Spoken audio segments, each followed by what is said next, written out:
There is a quiet truth hidden beneath the noise of this world, a truth strong people intuitively understand, yet most people run from their entire lives. The truth is this: the parts of you that once shattered are the same parts that will one day shine the brightest. While everyone else hides their scars, while the world pressures you to pretend you're smooth, flawless, untouched by mistakes, there is an ancient wisdom that whispers the opposite. A wisdom that says your cracks are not proof of weakness, they are evidence of becoming. Proof that you have lived, proof that you have endured, proof that something tried to break you and failed. And that is exactly what we're going to explore today. Subscribe if you walk this path too. Many people live as if imperfection is something shameful. They hide mistakes at work, bury heartbreak under fake confidence, pretend to be strong when deep down they feel fractured. They tape up their lives hoping no one will see the lines where things split apart. But inside, they know those cracks are still there, waiting, pulsing, whispering, and the more they hide them, the more they hurt. But in Japan, 5 centuries ago, artisans created a philosophy that believes the opposite, a worldview that transforms the broken into the priceless, a technique where shattered pottery is repaired not with invisible glue, but with pure gold. Gold to highlight the cracks, gold to illuminate the breakage, gold to make the flaw the center of the beauty. This is Kintsugi. And once you understand the heart of this philosophy, you begin to understand something essential about yourself. What broke you gifted you something no unbroken person has. A story, a depth, a resilience that cannot be faked. There is a man whose story reveals this truth in a way that words alone never could. His name is Aiden, and like many people who succeed early in life, he built his identity around being the one who always got things right. He was the rising star of his design firm at only 29, the man with the clean resume, the flawless portfolio, the perfectly controlled future. Everyone who knew him said the same thing: Aiden never fails, until the day he did. He had spent almost a year developing what he believed would be his career-defining project. Sleepless nights, missed weekends, sacrifices no one ever saw. He poured himself into it, his creativity, his imagination, his pride. He presented it to the board with the confidence of someone who had never tasted defeat. But the meeting lasted less than 10 minutes. 10 minutes to dismantle a year of work. 10 minutes to shatter the identity he had spent a lifetime protecting. "We're going in a different direction," the director said. "Thank you for your effort."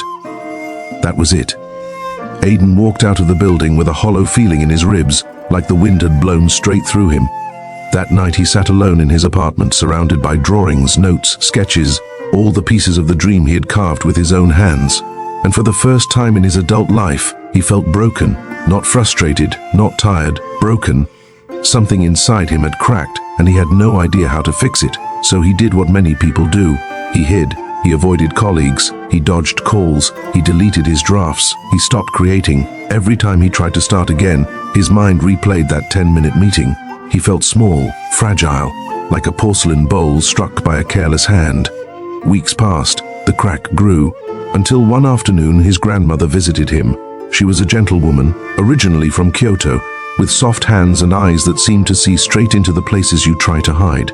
She walked into his silent apartment, looked around at the scattered papers, and without a word walked into the kitchen.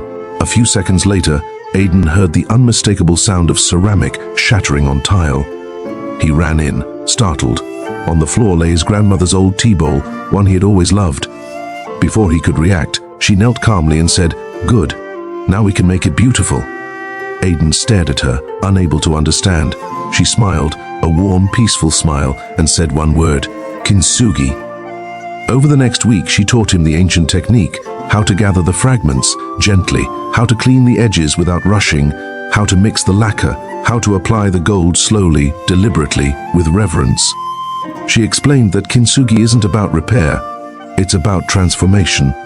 It doesn't try to return the bowl to its original form, it creates a new form entirely, a stronger one, a more meaningful one, a one-of-a-kind masterpiece that exists only because it once broke. At first, Aiden resisted. He didn't want to touch the broken pieces. It felt too familiar, too personal, too symbolic of what he was avoiding. But as hours turned into days, something began to shift. With each golden stroke along each crack, he felt a strange release, as if every fracture in the bowl was quietly speaking to the fractures inside him. As he filled the cracks with gold, his grandmother spoke softly. "Do you know why Kintsugi masters don't hide the cracks?" she said. "Because the moment something breaks is the moment it becomes interesting. Perfect things are forgettable, but things that survive damage become stories." Aiden held the bowl in his hands one evening after finishing the final line of gold. The golden veins stretched across it like lightning frozen in time. It was beautiful, not despite the cracks, but because of them. It was imperfect yet glowing, fragile yet stronger than before, and something inside him mirrored that bowl. He realized he was not trying to repair pottery, he was learning to repair himself. His grandmother touched his shoulder and whispered, "Aiden, perfection isolates, but imperfection connects." Those words cut through him, because he understood finally that the reason he hid his failure was not pride, but fear. Fear that people would think less of him. Fear that his perfect identity was the only thing that made him valuable. But here he was, holding a broken bowl transformed into something priceless. And for the first time since the rejection, something inside him shifted. A soft, steady strength began forming in the cracks. He wasn't done breaking. He was beginning to rebuild. He was becoming gold. In the days that followed, Aiden found himself drawn back to the work table where the bowl rested, not because he wanted to fix more pottery, but because something inside him wanted to understand this process more deeply. Every time he looked at the golden cracks, they reflected something back at him, something he had been blind to for years.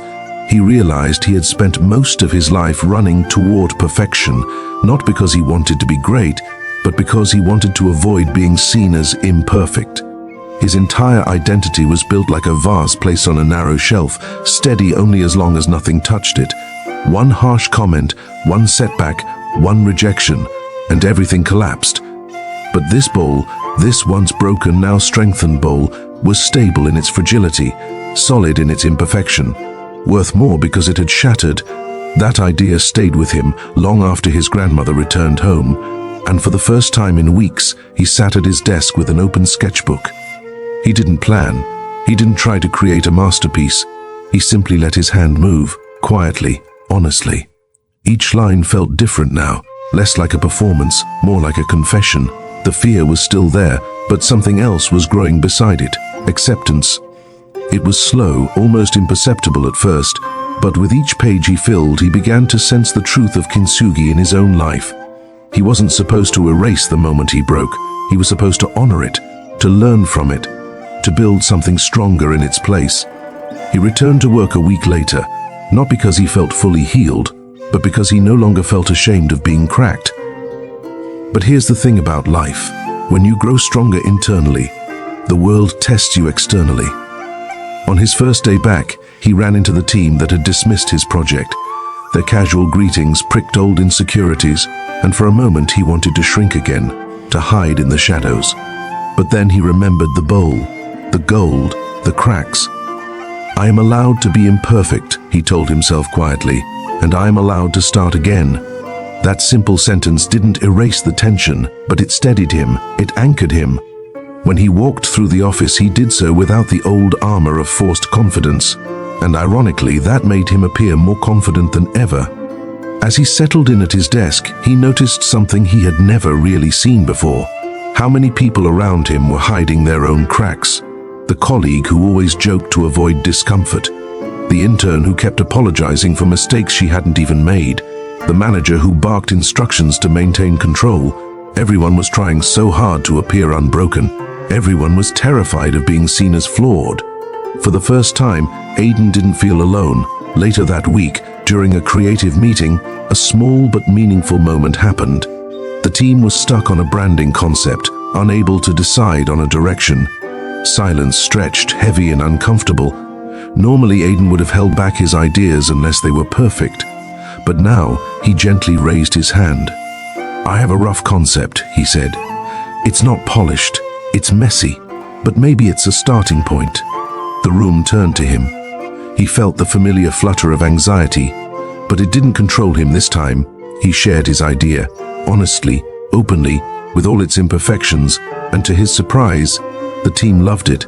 Not because it was flawless, but because it was real, because it sparked conversation, because it opened a door everyone else was too afraid to touch. After the meeting, a junior designer approached him. "How did you get confident enough to share something unfinished?" she asked. Aiden smiled gently. "I stopped trying to hide my cracks," he said. "And when you stop hiding, you stop fearing." She stared at him for a long moment, processing, absorbing, and then nodded with a quiet sense of relief, as if someone had finally given her permission to be human. But the most unexpected transformation was happening inside Aiden himself. The shame he once felt had softened. The fear that had once dominated his thoughts had dissolved. And in its place grew something far more powerful: compassion. Compassion for others. Compassion for himself. That's one of the deepest lessons of Kintsugi. When you accept your own imperfections, you become gentler with the imperfections of others. You stop judging so harshly. You stop competing for flawlessness. You stop pretending life is a straight line. Instead, you see the world for what it really is: a collection of people trying their best, all carrying cracks, all trying to hold themselves together with whatever gold they can find. One night, as Aiden worked late on a new design concept, he pulled out the bowl again. The lamp beside him cast a warm glow across the golden lines. He turned it slowly in his hands, thinking about how easily it once broke. He whispered, "You're stronger now." It took him a moment to realize he wasn't talking to the bowl. Through the weeks of healing, self-reflection, vulnerability, and starting over, something had changed in him. The fear of not being perfect no longer controlled his life. The rejection that once crushed him no longer defined him. The crack that once embarrassed him had become the source of his growth. He finally understood his grandmother's lesson. The world values perfection, but life values resilience. As Aiden stared at the golden seams, he thought about how many people would live differently if they understood this. Your scars are not the problem. The belief that you must hide them is... He picked up his pencil and began sketching again, but this time not for work.